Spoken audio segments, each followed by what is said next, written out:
आप सबका हार्दिक स्वागत है सर्वोदय क्लासेज के यूट्यूब चैनल पर।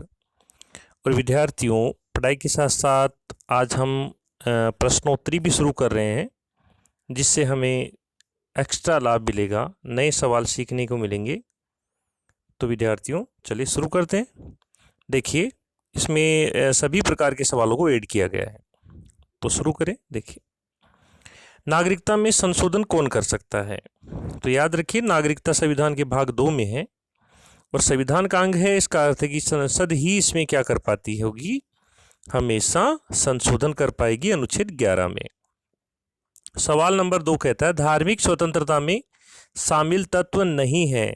तो इनमें याद रखिए, धार्मिक स्वतंत्रता में मानववाद का जो बिंदु है वो शामिल नहीं है, क्योंकि अनुच्छेद 25 कहता है सभी नागरिकों को सदाचार, स्वास्थ्य और लोक व्यवस्था बनाए रखते हुए किसी भी धर्म को मानने की स्वतंत्रता होगी। इससे आगे चलते हैं 3 नंबर सवाल में। उपराष्ट्रपति के निर्वाचन में कौन कौन भाग लेते हैं? तो विद्यार्थियों, उपराष्ट्रपति के निर्वाचन में संसद के सभी सदस्य यानी लोकसभा और राज्यसभा के निर्वाचित एवं मनोनीत सभी सदस्य भाग लेते हैं। आगे बढ़ते हैं 4 नंबर सवाल की ओर। कितने उपराष्ट्रपतियों की पद पर रहते मृत्यु हुई है? तो विद्यार्थियों, ऐसे उपराष्ट्रपति हैं केवल एक, कृष्णकांत इनका नाम था, के कृष्णकांत, जिनकी 2002 में पद पर मृत्यु हुई थी। सवाल नंबर 5 कहता है भारत का प्रथम प्रधानमंत्री जो पद ग्रहण के समय राज्यसभा सदस्य था। तो सही जवाब होगा विद्यार्थियों, इंदिरा गांधी। जब वो पहली बार 1966 में प्रधानमंत्री बनी, उस समय वो राज्यसभा की सदस्य थी। भारत में सिंधु सभ्यता का सबसे बड़ा स्थान पूछा गया है। तो भारत में सिंधु सभ्यता का सबसे बड़ा स्थान है विद्यार्थियों धोलावीरा, और धोलावीरा गुजरात में है। और यहाँ से बड़े अक्षर प्राप्त हुए हैं। सिंधु सभ्यता की जो लिपि थी उसके बड़े अक्षर यहाँ से प्राप्त हुए थे, और ये भारत में खोजा गया सबसे लास्ट का स्थल है, इसके बाद कोई खुदाई नहीं हुई है।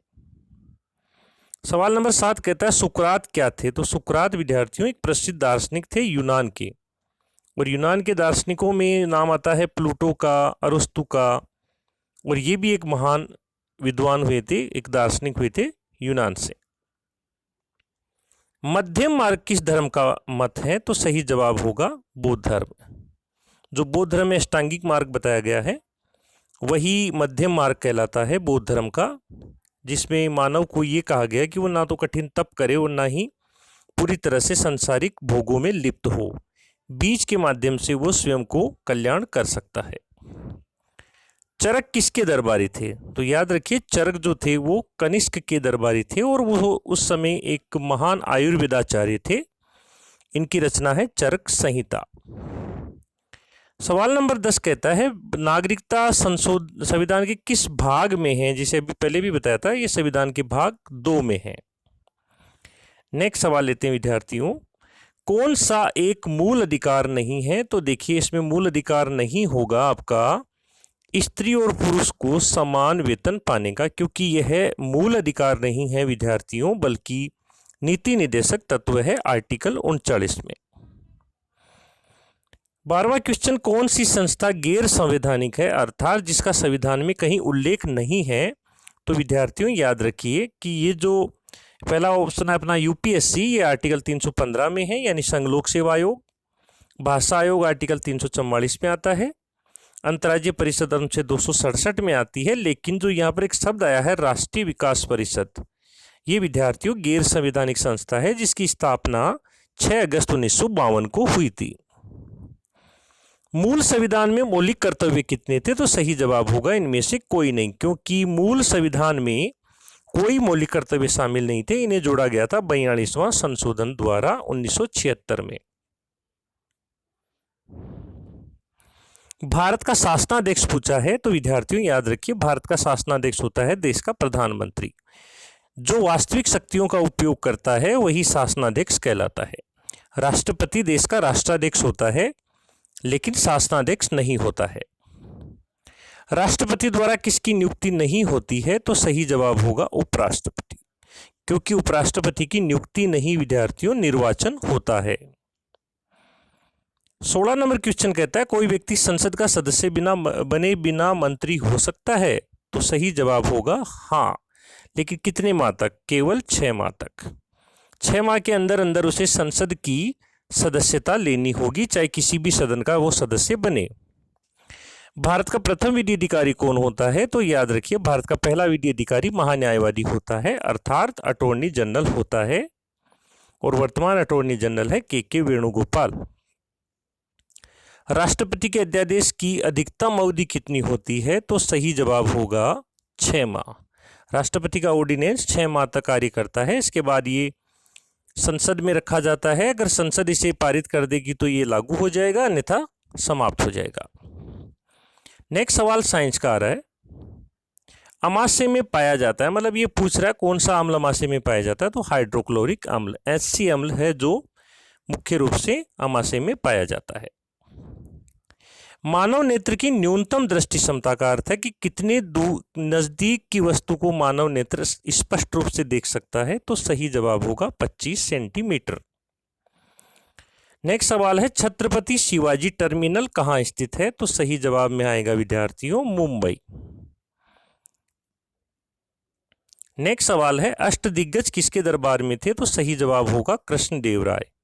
ऐसा ही एक सवाल है अष्ट प्रधान, तो याद रखिए अष्ट प्रधान शिवाजी के दरबार में थे और वो शिवाजी का मंत्रिमंडल था, जबकि अष्टदिग्गज कृष्णदेव राय के दरबार में रहने वाले तेलुगु भाषा के 8 महान कवि थे। तेनालीराम उनमें से एक था। राम सीता के अंकन वाले सिक्के किसने जारी किए थे? तो सही जवाब हो जाएगा विद्यार्थियों अकबर ने जारी किए थे। किस नगर में कुंभ मेले का आयोजन नहीं होता है? कुंभ मेला भारत में 4 जगह पे आयोजित होता है, लेकिन इसमें से एक जगह ऐसी दी गई है जो वहां आयोजित नहीं हो रहा है, और वो जगह है विद्यार्थियों बनारस। तो चौथी जगह हो जाती है यहाँ पर प्रयाग, यानी कि इलाहाबाद। पौधे श्वसन क्रिया में कौन सी गैस लेते हैं? तो सबको पता होना चाहिए कि ऑक्सीजन के बिना कोई प्राणी जिंदा नहीं रहता। अगर पौधे जिंदा है इसका अर्थ है वो भी ऑक्सीजन लेंगे। पौधे CO2 गैस केवल प्रकाश संश्लेषण की क्रिया के लिए लेते हैं। इनसेट 1B भारत का उपग्रह है, तो याद रखिए ये भारत का एक संचार उपग्रह है। रक्त का थक्का बनाने में मदद करता है। देखो विद्यार्थियों यहाँ जो 4 ऑप्शन दे रखे हैं चारों ही गलत है, क्योंकि यहाँ ऑप्शन नहीं है सही। इस सवाल का सही उत्तर होगा विटामिन के। याद रखेंगे विटामिन के रक्त का थक्का बनाने में मदद करता है। सवाल नंबर 28 दूध में मिठास का कारण पूछा है। तो दूध में मिठास का कारण होता है विद्यार्थियों लैक्टोज। तो आप सब जानते हैं दूध की शुद्धता को लैक्टोमीटर से मापा जाता है। यदि बर्फ का टुकड़ा पानी में तैरता और पिघल जाए तो पानी का स्तर, तो हम कहेंगे पानी के स्तर बराबर ही रहेगा, उस पर कोई इफेक्ट नहीं पड़ेगा। सवाल नंबर 30 हरमिंदर साहिब कहाँ स्थित है? तो सही जवाब होगा अमृतसर। अमृतसर में जिसे हम स्वर्ण मंदिर कहते हैं, वो स्वर्ण मंदिर का सही नाम हरमिंदर साहिब है। इसकी स्थापना 5वें गुरु अर्जुन देव जी ने की थी। सवाल नंबर 31 कहता है कौन सा रोग विषाणु जनित नहीं है? अर्थात इन तीनों में से 3 ऐसे रोग है जो विषाणु जनित है और एक ऐसा है जो विषाणु जनित नहीं है। तो सही जवाब होगा प्लेग। प्लेग चूहों से फैलने वाला एक रोग है जो मुख्य रूप से जीवाणु से फैलता है। सौर मंडल का सबसे छोटा ग्रह पूछा गया है। तो विद्यार्थियों सौर मंडल का सबसे छोटा ग्रह है बुध, और आपको ये भी पता होना चाहिए बुध सूर्य के सबसे नजदीक का ग्रह भी है, और ये अपनी परिक्रमा 88 दिन में पूरी करता है। नेक्स्ट सवाल है फरक्का जल विद्युत परियोजना का, जिसकी नदी पूछी गई है। तो सही जवाब होगा गंगा नदी। फरक्का जो है ये एक जगह का नाम है, गंगा नदी में से एक धारा डिवाइड होती है, इसे हुगली नदी कहते हैं। हुगली के किनारे बसा है कलकत्ता। तो फरक्का एक जगह है जहां पर बांध बनाया गया है जो गंगा नदी पर स्थित है।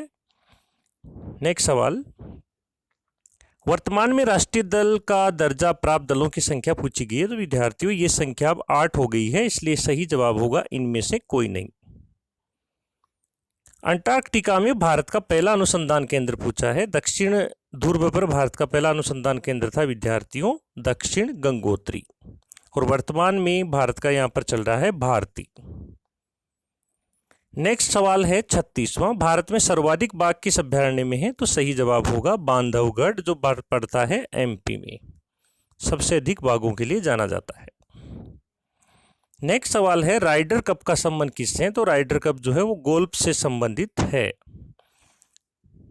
भारत के प्रमुख गोल्फरों में आते हैं अर्जुन अटवाल, जीव मिल्खा सिंह। नेक्स्ट सवाल ले रहे हैं विद्यार्थियों 38 नंबर, भारत में कितने राष्ट्रपति भारत रत्न से सम्मानित हुए? तो इनकी संख्या है 6, जिनमें शुरू के 4, 1 2 3 4 नंबर के राजेंद्र प्रसाद, एस राधाकृष्णन, जाकिर हुसैन और वीवी गिरी। इसके बाद आ जाएंगे एपीजे अब्दुल कलाम और प्रणब मुखर्जी। ब्रह्मोस भारत, फिर मैंने खाली जगह छोड़ दी, कि संयुक्त उपक्रम है, अर्थात कौन से देश के साथ मिलकर हमने ब्रह्मोस का निर्माण किया है? तो सही जवाब होगा रूस। ब्रह्मोस भारत की एक सुपरसोनिक क्रूज मिसाइल है। इसका नाम भारत की नदी है ब्रह्मपुत्र और रूस की नदी है मस्कोवा। तो इन दोनों नदियों के पहले नामों को मिलाकर इसका नाम बनाया गया है ब्रह्मोस। राज्यसभा में मनोनीत होने वाले प्रथम खिलाड़ी का नाम पूछा गया है विद्यार्थियों, ये नाम होगा सचिन तेंदुलकर, जिन्हें 2012 में मनोनीत किया गया था। खेलों का सबसे बड़ा पुरस्कार पूछा गया है और ये है आपका राजीव गांधी खेल रत्न पुरस्कार। इसे खेल रत्न पुरस्कार भी बोल दिया जाता है और ये सबसे पहले भारत के चेस के जो खिलाड़ी हैं विश्वनाथन आनंद, उन्हें प्रदान किया गया था। ओजोन संरक्षण दिवस पूछा गया है विद्यार्थियों, जो मनाया जाता है हर वर्ष 16 सितंबर को। दक्षिण गोलार्ध का सबसे बड़ा दिन पूछा गया है विद्यार्थियों, दक्षिण गोलार्ध का पूछा गया है, इसलिए सही जवाब होगा 22 दिसंबर। 22 दिसंबर उत्तरी गोलार्ध का सबसे छोटा होता है, लेकिन दक्षिण गोलार्ध का सबसे बड़ा दिन होता है। महासागरों की लवणता का अर्थ है महासागरों के पानी में घुली हुई लवणता के बारे में हम बात कर रहे हैं, कितना उनमें सॉलिड घुला हुआ है, डीटीएस घुला हुआ है। तो ये प्रति हजार में मापा जाता है, यानी 1000 ग्राम यानी कि 1 किलो में कितना है। वैसे इसमें प्रतिशत शब्द का प्रयोग किया है, ये प्रतिशत के बजाय प्रति हजार होगा और सही जवाब होगा 35 प्रति हजार। नेक्स्ट सवाल जो आ रहा है 45वां, सबसे लास्ट का सवाल, वित्त आयोग का गठन कौन करता है विद्यार्थियों? वित्त आयोग का गठन राष्ट्रपति करते हैं और ये आर्टिकल 280 में करते हैं। तो ये थे हमारे 45 क्वेश्चन। उम्मीद करूं आप कुछ नया सीखने को जरूर मिला होगा। धन्यवाद।